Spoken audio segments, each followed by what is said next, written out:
दोस्तों, जब पहली बार इंसान ने पृथ्वी से ऊपर उठकर एक उड़ान भरी, जब वो पहली बार अंतरिक्ष में गया तो यहां पर देखा और उसे समझ में नहीं आ रहा था कि वो क्या देख रहा है। क्योंकि दोस्तों, हमारी पृथ्वी देखने में बहुत ही सुंदर दिखती है और अभी तक ब्रह्मांड में यही एकमात्र ऐसा ग्रह है जहां जीवन है।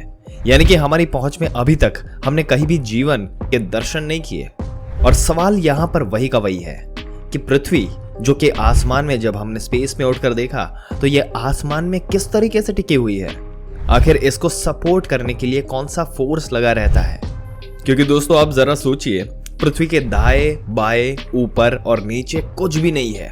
और इतना ही नहीं, सोचने में थोड़ा सा अजीब लगेगा, पर पृथ्वी किसी डोर या धागे के साथ भी नहीं बंधी है। फिर कैसे वो सूरज का चक्कर लगाते हुए एक ही गति में घूमती रहती है और सूरज से अपनी निश्चित दूरी को मेंटेन करती है, जिससे ये दूरी से सूर्य का वो चक्कर लगाती रहती है। दोस्तों, बहुत ही इंटरेस्टिंग डिटेल्स आपके साथ आज स्पेस की हम शेयर करने वाले हैं। ऐसी ही जानकारी पाते रहने के लिए हमारी चैनल को सब्सक्राइब करके बेल आइकन जरूर से दबा दें। आइए आगे बढ़ते हैं और ले चलते हैं आपको शुरू से।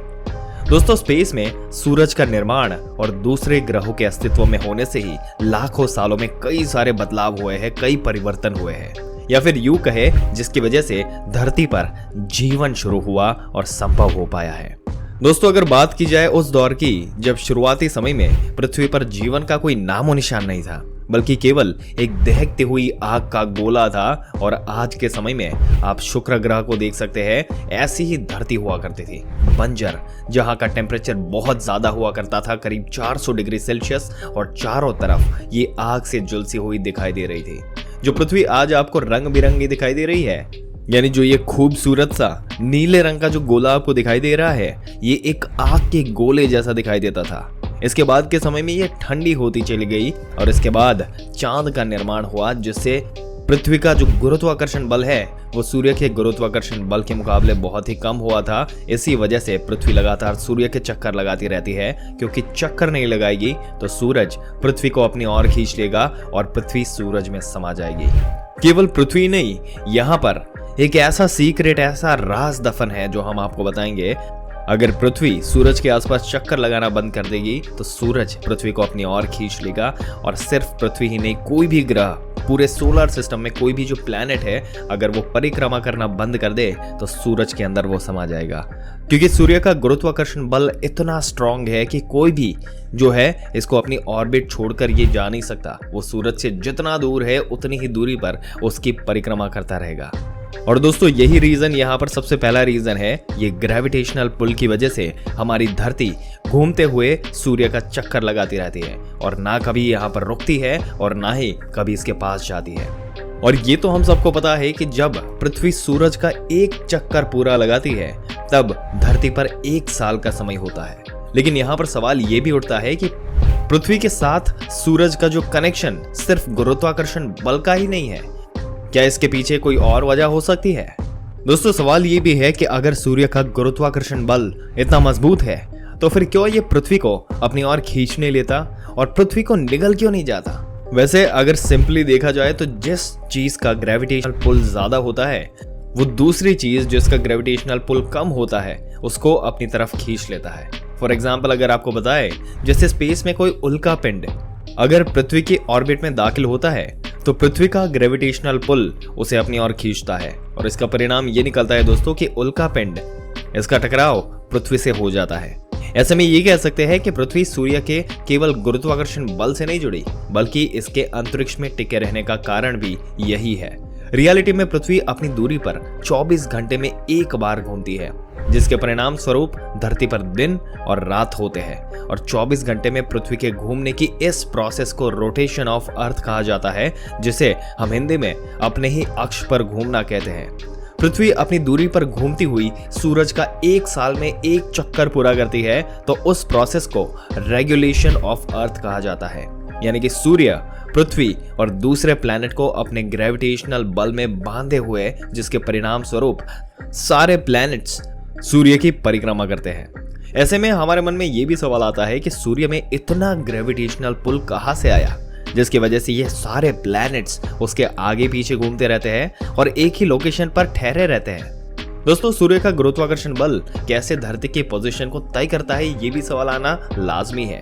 पर अगर इसको समझना है तो सूर्य के गुरुत्वाकर्षण बल को समझने के लिए आपको अंतरिक्ष की बनावट और उसमें उपस्थित सूर्य की मौजूदगी को समझना होगा, जिसकी वजह से सौर मंडल में उपस्थित ग्रहों का लोकेशन तय हो पाता है। अंतरिक्ष में सूर्य और बाकी प्लैनेट्स की मौजूदगी को लेकर महान वैज्ञानिक एल्बर्ट आइंस्टाइन इन्होंने एक थियरी दुनिया के सामने पेश की थी, जिसे जनरल थियरी ऑफ रिलेटिविटी के नाम से जाना जाता है। आपने सुना होगा। इस थ्योरी के अनुसार अंतरिक्ष में जब भी कोई वस्तु अपना लोकेशन ग्रहण करती है, अपना स्थान ग्रहण करती है, तो वो अपबैंड करके खुद का हिल्स का निर्माण करती है।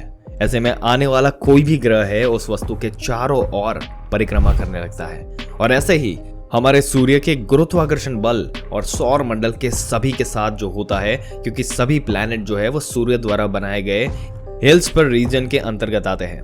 और इसी प्रोसेस को आप आसान शब्दों में ऐसे समझ सकते हैं, मान लीजिए कि अंतरिक्ष एक बहुत बड़ी चादर है जिसमें सूर्य की उपस्थिति एक बहुत भारी भरकम बॉल के समान है। ऐसे में अगर ये सूर्य नाम का जो बॉल है वो चादर के ऊपर फेंक दिया जाए या रख दिया जाए, जो कि चादर हवा में झूल रही है, तो उसमें एक गड्ढा सा बन जाएगा, यानी कि चादर नीचे की ओर झुक जाएगी और सूर्य द्वारा बनाए गए उस गड्ढे की और छोटे ग्रह उसकी तरफ आकर्षित होने लगेंगे, क्योंकि अंतरिक्ष में मौजूद सूर्य का गड्ढा विशाल गुरुत्वाकर्षण क्षेत्र का निर्माण करता है। और इसी ग्रेविटेशनल पुल की वजह से एक ही लोकेशन पर रहने का क्षेत्र मिल जाता है, जो अंतरिक्ष में दूर दूर तक मौजूद नहीं है। ऐसे में पृथ्वी का अंतरिक्ष यहाँ पर घूमना, अपनी धुरी पर घूमना और सूर्य के आसपास घूमना, ये सूर्य की उपस्थिति और उसका बल है, और उसके द्वारा बनाया गया जो ये बल है वो स्पेस में हमारी धरती को एक और जगह ठहर कर परिक्रमा करने के लिए एक जो स्पीड है वो प्रोवाइड करता है। और दोस्तों, अगर यही सवाल हम आपको वापस पूछें कि आखिर पृथ्वी सूर्य में क्यों नहीं समाती, अब आपको तो ये पता चल ही गया होगा कि हमारी पृथ्वी कैसे अंतरिक्ष में टिकी हुई है।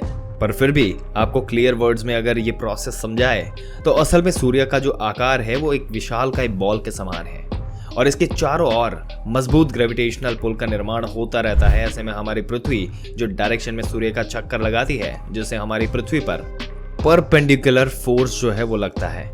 इसका मतलब ये हुआ कि अगर सूरज अपनी जगह पर मौजूद ना होता तो हमारी पृथ्वी अंतरिक्ष में गोल गोल घूमती हुई एक ही दिशा में आगे की ओर ट्रैवल करने लगती और पता ही नहीं कि ये अंतरिक्ष में कहाँ चली जाएगी। ऐसे में स्पेस में हमारी पृथ्वी का सफर कभी खत्म नहीं होता, क्योंकि दोस्तों ये बात तो हम सब जानते हैं, इस बात से हम सब वाकिफ है कि अंतरिक्ष का कोई छोर नहीं है। और इस पोजीशन में ना होने की वजह से अगर सूर्य का ग्रेविटेशनल पुल यहाँ पर ना होता या फिर सन मौजूद ना होता, तो दोस्तों हमारी पृथ्वी का वजूद भी ब्रह्मांड में ना होता। और अगर यहाँ पर सूर्य नहीं होता, इसके परिणाम स्वरूप हमारी पृथ्वी पर ना तो दिन होता, ना ही रात होती, और ना ही कभी यहाँ पर जो है वो साल होते, क्योंकि पृथ्वी कोई परिक्रमा नहीं कर रही होती। और दोस्तों, अंतरिक्ष जिस रहस्यों से भरा हुआ है, जिसको हम समझने की कोशिश कर रहे हैं, जितने हमने समझ लिए हैं, ये और भी बहुत ही डिटेल में है। आपकी क्या विचार है? अंतरिक्ष में पृथ्वी जिस तरीके से टिकी हुई है, सूर्य का ग्रेविटेशनल पुल जिस तरीके से पृथ्वी को बांधे रख रहा है, अपने विचार हमें कमेंट करके जरूर से बताइएगा।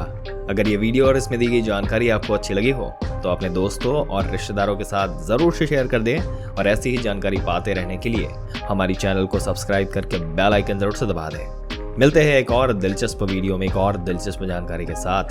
तब तक के लिए इस वीडियो में अंत तक बने रहने के लिए आपका दिल से धन्यवाद।